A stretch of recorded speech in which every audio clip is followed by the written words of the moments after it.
The Metal Gear series is the video game equivalent of Lenny from Of Mice and Men, a huge, lovable idiot. It discovers things that ordinary people figured out years ago, like hovering the third-person camera behind the player character instead of nailing it to passing seagulls, and we applaud it for overcoming its disadvantages. And when it fucks up, I can't stay mad at it, because it doesn't fuck up out of malice. Hey Metal Gear, why did you pretend MGS2 would be about Solid Snake, then replace him 20 minutes in with a cross between an albino Barbie doll and Wesley Crusher? Duh, I'm sorry. I just wanted everyone to meet this cool new character I made up. He's a cyborg and his nipples turn into shurikens. Hey Metal Gear, why are all these emotionally traumatized young women thrusting their butts at the camera? Duh, I'm sorry. Looking at bums makes my willy feel nice. With MGS5 Ground Zeroes, I worry that he's fallen in with a bad influence. Why did you chop the intro off your upcoming game and release it for $40, Metal Gear? Duh, I'm sorry. Mr. Konami says I have to pay him back for all the fizzy gummy bears he gave me. Did I ever tell you about the rabbits, Metal Gear? Are they down that shotgun barrel? Yes, Metal Gear. Have a closer look. Understand my problem, viewer. I'm a man of routine and strict scheduling. Wake up, breakfast, exercise like the brazier underneath the dwarf. I'd already scheduled out Ground Zeroes to be reviewed this week. I'd heard it was short, but I figured, hey, Kane and Lynch 2 only made like 2 wheezing inept thrusts before rolling over and going back to sleep, and I got plenty of mileage out of that. Turns out Ground Zeroes didn't even get as far as the thrusting. I bought it dinner, we watched Dances with Wolves, it rubbed its dick on my cheek for a second, and then it ran off to catch the last bus. It didn't even make me feel like a whore, just the victim of a practical joke. And I didn't have anything else to play that week besides Poke the Dancing Dwarf, so I guess this is where we're at. I'm going to review half an hour of gameplay. Consider this a sneak preview of the future world the games industry eventually wants to create, in which we pay $100 for 10 minutes on the Candy Crush machine, in between mining for polygons on one of the Microsoft slave planets. So there's this guy who's sometimes called Snake and sometimes called Big Boss, and he's the best soldier ever. He's got an eye patch and he's a martial arts expert, and no really, he's just so cool, you guys. And he runs a sort of mobile party bus service for mercenaries, but there's these 2 kids who hang around his base, either by the same principle as those 2 kids that used to hang around with the Super Friends, or because it's like those little birds that live in crocodiles' mouths and he hires them to pick bits of cornflake out of his beard. And they've been captured and imprisoned in an evil American detention center by a bloke called Mr. Skullface, who's called that because he has a face that looks like a skull. Metal Gear, your writing has officially graduated to the level of a bad Saturday morning cartoon. Thanks. My favourite one is G.I. Joe. Anyway, Mr. Big Snake has to go in alone and rescue his 2 underage slave children before their captors can interrogate them and find out what their favourite milkshakes are. And he's now being voiced by Kiefer Sutherland, which was a bit of a lurch. I've gotten so used to David Hayter's silly gravelly voice, constantly repeating the last 2 words of the previous speaker's sentence as a question, that when someone else does it, now it makes the dialogue seem really badly written. The prison camp represents the entirety of Ground Zeroes. I should probably promise to stop harping on about the length issue, except I won't. I'm gonna harp like an angel with Parkinson's disease. At the outset, the title menu had the 1 mission and then like 5 or 6 locked ones, so I thought, okay, that's a healthy enough size for 40s macaroos. Turned out that the first mission is the only one with any story, and there's an end credit sequence afterwards that accounts for about 40% of the total runtime. The rest of the missions are just bonus objectives on the same map, which felt like continuing to suck on a lolly stick after the lolly has been depleted. It is quite a large and sprawling map, which can be fairly fruitfully reused, but variations in light and weather effects won't go far to stop it from getting a wee bit samey, unless you're one of those emergent gameplay types who can get hours of fun from arranging unconscious bodies into the shape of a swastika, but you'd probably be equally amused by enacting thrilling shipwreck survival dramas with a plate of beans on toast. What's frustrating is that I enjoyed what little game there was. I can't decide if that softens the blow or makes it worse, like a man I respect has offered his hand to shake only to pull it away at the last second while his friend yanks my trousers down. It controls well, there's a button I extracted much amusement from that makes Snake gaily fling himself at the ground like he means to impregnate the earth itself. You can kick the door down and shoot the place up against a chorus of blaring alarms, or you can find a vantage point and organically recon the area ahead before you kick the door down and shoot the place up against a chorus of blaring alarms. I like that the game doesn't let you wimp out. Rescue the prisoner. Is the mission over yet? One might ask. If you mean after you've carried them through enemy territory to the extraction point by a route you're going to have to figure out by yourself, then yes. It shows improvement without losing its identity as a Metal Gear Solid game, so you can still crawl up to someone then stick a knife in their ear until they tell you about their favourite milkshakes, and the requisite radio talk is mercifully brief, and the game doesn't lock you in a cupboard until it's finished. And there's the usual Metal Gear inconsistent tone and leaning a bit too hard on the fence around Creepyland. To illustrate how evil Mr. Skullface is, if the skull for a face wasn't doing it for you, we find out on the chopper home that the girl we rescued has a bomb in her guts, so we must watch it being extracted with unflinching detail. Man, the PS4's good at rendering a screaming girl's guts, although I doubt they'll be putting that in the marketing packages. But then the girl wakes up and goes, whoops, just remembered there were 2 bombs.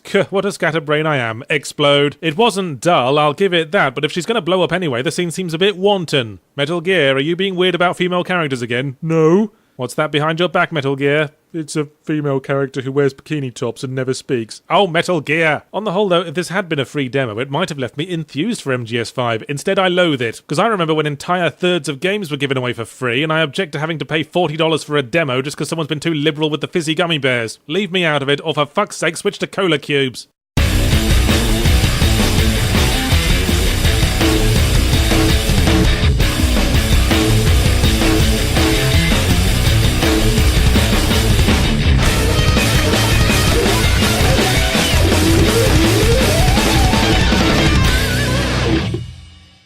Hi, people who watch after the credits. The Escapist is up for a People's Choice Webby Award for games-related website voted on by the general public. I think you know what you have to do now. Annex the Sudetenland. Oh, sorry, I got that wrong. I meant vote for us.